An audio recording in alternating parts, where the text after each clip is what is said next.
मुंहिंजनि मिठड़नि जी है तंहिं करे मुंहिंजे मिठड़नि जी सार लहजो पिया मूंखां पोइ है सार लहजो पिया मूंखां। बख्शापुर में इंतहाई अफ़सोसनाक ख़बर है जो आवां सां शेयर कयूं पिया। कंदकोट लग गश्त दौरान डोहारनि जो हमलो, एक पुलिस एहलकार शहीद जॾहिं त हिकु रेंजर एहलकार ज़ख़्मी थी पियो। इतला ते रेंजर्स ऐं ज़िले कश्मीर कंदकोट पुलिस सटाला वाक़े वारे हंधि पहुता डोहारी फरार थी विया।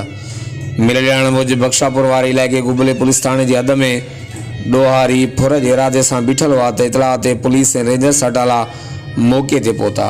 डोहारियुनि सिक्योरिटी फोर्सिस जे गाड़ियुनि मथां हमलावर थी फायरिंग करे ॾिनी। डोहारियुनि जे हमले में गुबले थाणे जो वॾो मुंशी पुलिस एहलकार लाड़काणे वासी ख़ालिद हुसैन अबड़ो थॾे ते शहीद थी वियो, जॾहिं त रेंजर्स एहलकार ज़ख़्मी थी पियो। होॾां SSP कश्मीर कंदकोट रोहिल खान खोसो इज़ाफ़ी नफ़री साण करे वाक़े वारे हंधि पहुतो। इलाइक़े कड़ो चाढ़े सर्च ऑपरेशन कई वई। डोहारी सिक्योरिटी फोर्सिस जो कड़ो तोड़े फरार थी विया। शहीद एहलकार जो लाश ऐं ज़ख़्मी एहलकार खे कंदकोट सिविल अस्पताल मुंतक़िल कयो वियो। होॾां शहीद एहलकार ख़ालिद हुसैन अबड़ो जी राति देर सां कंदकोट SSP ऑफिस में नमाज़ जनाज़ा अदा करे सलामी पुंड ॾिनी वई। एहलकार जी जनाज़ा नमाज़ में DC Kashmir Kandhkot Ameer Fazal Awaisi, SSP Kashmore Kandhkot Rohail Khan Khoso, wing commander rangers colonel Jameel Ahmed ऐं ॿियनि पुलिस ऑफिसरनि शहरनि ऐं सिविल सोसाइटी समेत हर क़िस्म जे माण्हू वॾी तइदाद में शिरकत कई। इन मौक़े ते SSP कश्मीर कंदकोट रोहिल खान खोसो चयो त शहीद ख़ालिद हुसैन अबड़ो जी ॾिनल क़ुर्बानी खे कॾहिं विसारियो न वेंदो। पंहिंजे बहादुर जवान जो खून रायगान न वेंदो। नमाज़ जनाज़ा खां पोइ शहीद जो मड़ अबाणे शहर लाड़काणे रवानो कयो वियो। शहीद ख़ालिद हुसैन अबड़ो ज़िंदगी जो गचो हिसो करमपुर थाणे ते बि तैनात रहियो। शहीद दिलेर ऐं अवाम दोस्त इंसान ऐं पुलिस ऑफिसर हो। साणुसि ॾिनल क़ुर्बानी हमेशा यादि रखी वेंदी। शहीद की जो मौत है वो कौम की हयात है। कैमरामैन टीम ऐं साथी रिपोर्टर अब्दुल खालिक चाचड़ सां गॾु Javed Usman Bijarani, JTN web news, Bakhshapur Kandhkot.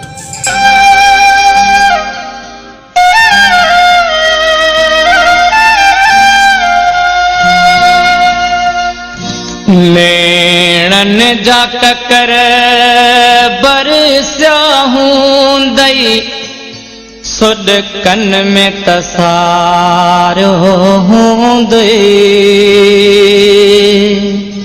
मूंखे न विसारो हूंदई।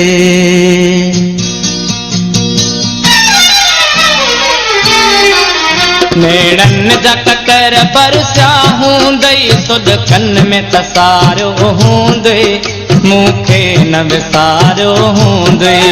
नेड़न जा ककर बरसिया हूंदई, सुड कन में तसारो हूंदई, मूंखे न विसारो हूंदई। मां सम्झा थो पजरी पजरी पल पल में पुकारो हूंदई, मूंखे न विसारो हूंदई। नेड़न जा ककर बरसिया हूंदई, सुड कन में तसारो हूंदई, मूंखे न विसारो हूंदई।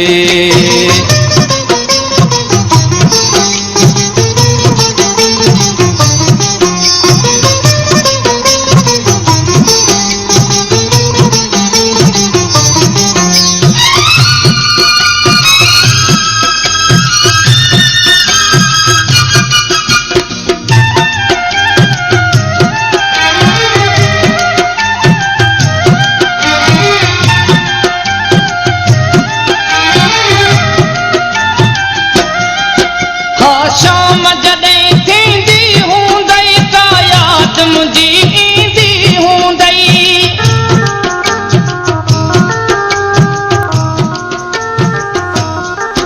हा शाम जॾहिं थींदी हूंदई का यादि मुंहिंजी ईंदी हूंदई। पंहिंजे दर ते पीही खाली, पंहिंजे दर ते पीही खाली, रतन निहारियो हूंदई, मूंखे न विसारो हूंदई। नेड़न जा ककर बरसिया हूंदई, सुड कन में तसारो हूंदई, मूंखे न विसारो हूंदई, मूंखे न विसारो हूंदई।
मूंखे न विसारियो हूंदे नेणनि जा ककर बरसिया हूंदई सुॾकन में तसारियो हूंदे मूंखे न विसारियो हूंदे मूंखे न विसारियो हूंदे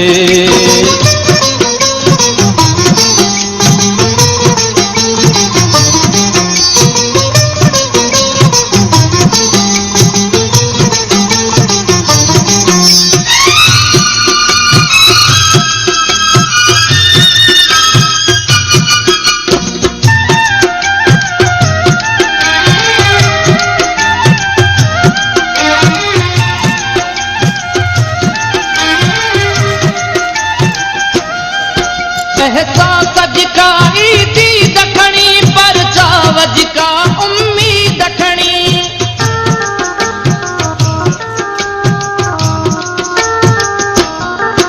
एहसास का ईदी दखणी पर चावज का उम्मीद खणी को कासिद बंद पयो हूंदो को कासिद बंद पयो हूंदो या कांगो डारियो हूंदे मूंखे न विसारियो हूंदे नेणनि जा ककर बरसिया हूंदई सुॾकन में तसारियो हूंदे मूंखे न विसारियो हूंदे मूंखे न विसारियो हूंदे